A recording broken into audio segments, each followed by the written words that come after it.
Bonjour, c'est Samia du blog Energy Junkie et aujourd'hui je voudrais partager avec vous sur un sujet qui me touche particulièrement, comment surmonter une épreuve. Alors une épreuve, ça peut être un traumatisme, une perte, quelque chose qui nous affecte très fortement de manière négative. Et je vous dis que ça me touche particulièrement parce que je suis en plein dedans. Je viens de vivre personnellement une épreuve très très difficile. Je ne peux pas dire que c'est déjà derrière moi parce que ça date de peu de temps, ça date de 3 semaines maintenant. Vu la taille et l'impact de l'épreuve, je pense que j'en ai encore pour quelques temps. Mais j'ai voulu justement transformer cette énergie en énergie plus positive, en partageant avec vous tout ce que j'ai pu mettre en place et ce que je suis en train de mettre en place pour surmonter cette épreuve. Parce que l'idée, c'est, ok, il y a un traumatisme, il y a quelque chose qui nous touche très négativement, ça arrive à tout le monde. On est tous des êtres humains, ça arrive à tout le monde. C'est juste qu'on est tellement, en tout cas moi personnellement, j'étais tellement dans ma vie, dans mes joies, dans mes plaisirs, qu'on finit par oublier que les épreuves, ça existe, et pourtant. Et donc, quand ça tombe, bim, on est au début pris au dépourvu. On sait qu'on a par le passé déjà surmonté d'autres épreuves, mais c'est comme si en tout cas dans les premiers temps, c'est comme si on n'avait pas de ressources. Et du coup, j'ai décidé de tourner cette vidéo pour toi, mais aussi pour moi. Pour toi qui est en train de traverser aujourd'hui une épreuve difficile et qui cherche des ressources pour t'en sortir, mais aussi pour moi, pour les prochaines épreuves et dans une vie, on aura toujours me souvenir de ce que j'ai pu mettre en place pour me sentir mieux et pour ne pas sombrer dans la négativité, dans la déprime, parce que la vie, ça reste quelque chose de riche et de beau, et, ça reste un cadeau, tous les jours sont un cadeau et qu'il ne faut pas jeter par la fenêtre. Et donc, ce que je voulais partager avec vous, j'ai testé beaucoup de choses pendant ces semaines, ces dernières semaines, mais je voudrais partager avec vous juste quelques-unes des choses qui ont le plus fonctionné pour moi. La première chose, c'est un peu paradoxal quand on est en train de discuter quand on est en train de parler de surmonter l'épreuve, mais c'est justement ne pas mettre de côté ses émotions. Ne pas essayer de ah oui oui non mais je vais bien, on passe à autre chose. Il y a un temps pour tout et quand on vient d'être impacté, eh ben il faut écouter ses sentiments. Je t'invite à écouter tes émotions. Moi je me suis donné le temps d'écouter mes émotions. J'ai pleuré quand j'avais envie de pleurer. Je ne culpabilisais pas la minute d'après quand je voulais finalement j'étais de meilleure humeur et puis après je repleurais, puis après, donc c'est des hauts et des bas. Heureusement que c'est pas linéaire parce que si je pleurais depuis 3 semaines, je pense que j'aurais plus ni la voix ni les yeux pour tourner cette vidéo à l'heure qu'il est.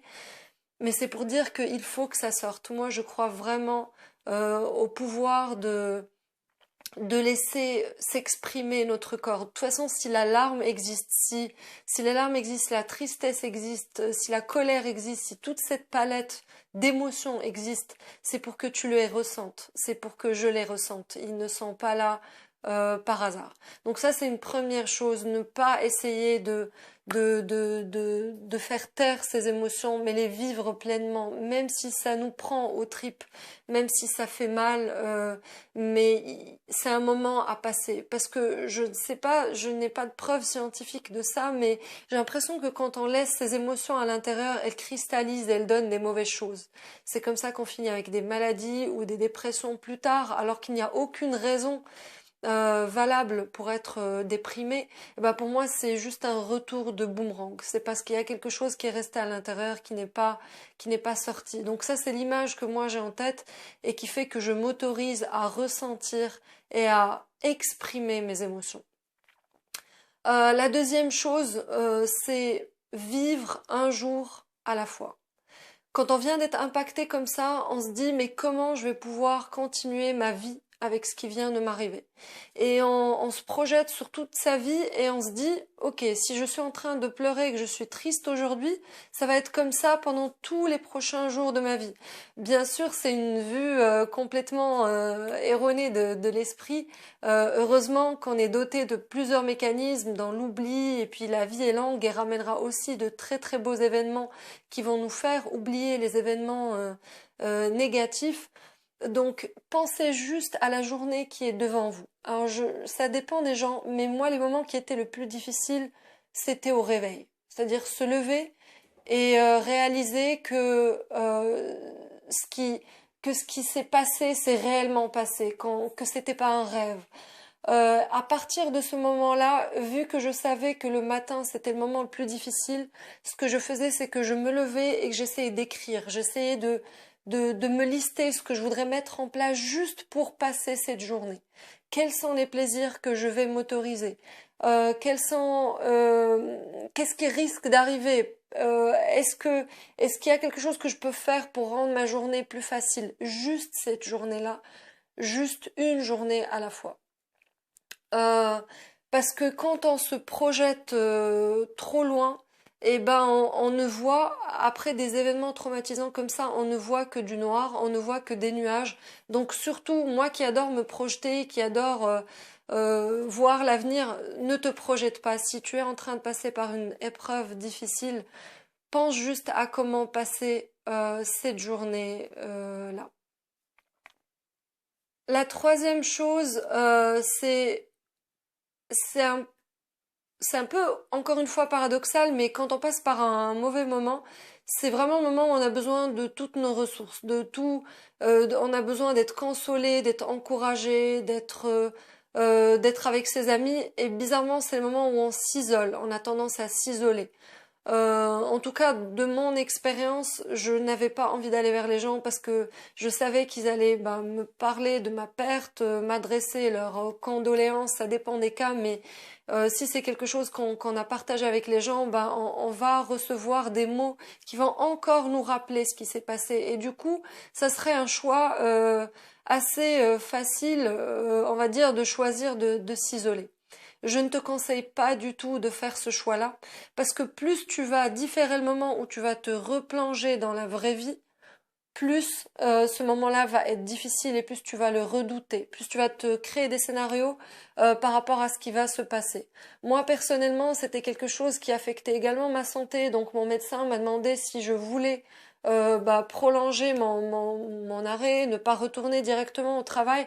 Alors bien sûr, j'ai d'abord vérifié que physiquement j'en étais capable, que psychologiquement j'avais retrouvé un petit peu de stabilité avant d'y retourner. Je ne vous invite pas, avant un traumatisme ou une épreuve, tout de suite d'aller retravailler, sortir, mais à partir du moment où vous sentez que c'est faisable et qu'il ne reste plus que votre appréhension, je vous invite à le faire au plus vite parce que plus vous le différez, plus ça devient quelque chose de difficile et qui peut vous paraître insurmontable.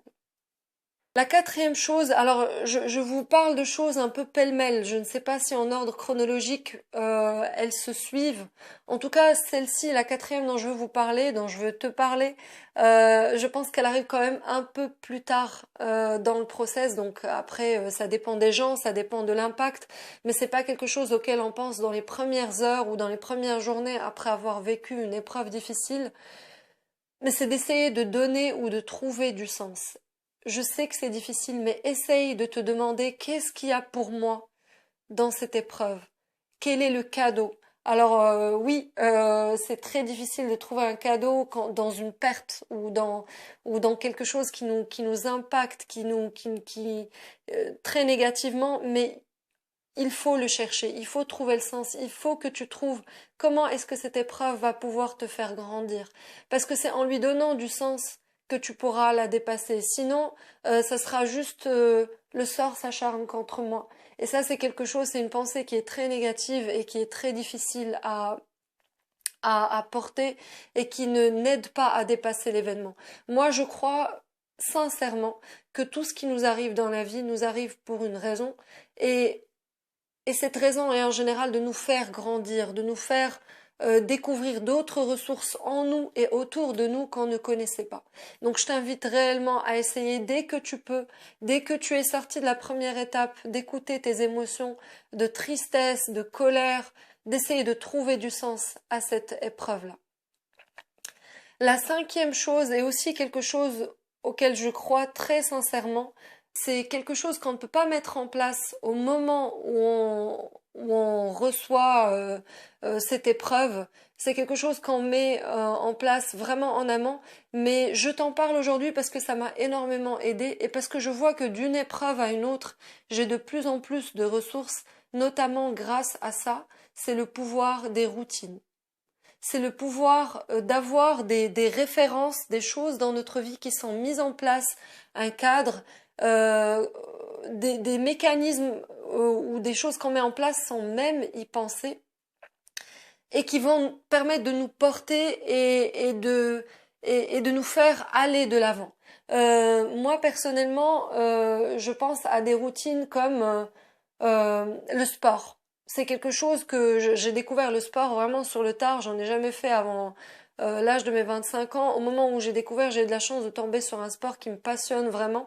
Et aujourd'hui, je ne peux pas imaginer passer plus que 3 jours de suite sans m'exercer. Alors quand les premiers jours étaient difficiles aussi physiquement, des fois on est atteint physiquement, donc on ne peut pas. Mais moi, dès que j'ai pu, je suis revenue dans ma salle de sport pour essayer de ne pas perdre cette routine et au contraire de construire dessus. Tous les sentiments positifs qu'il y avait là-dessus, de construire dessus. J'avais une routine qui était d'écrire tous les jours mes 10 réalisations ou les 10 choses qui m'ont fait le plus plaisir dans la journée. Ça, pareil, j'ai essayé de le garder. Parce que c'est quelque chose, même si c'est difficile quand on est en train de passer par un moment qui est éprouvant, c'est pas notre première idée de penser aux 10 choses qui nous ont le plus fait plaisir dans la journée. Et là, il y en a toujours.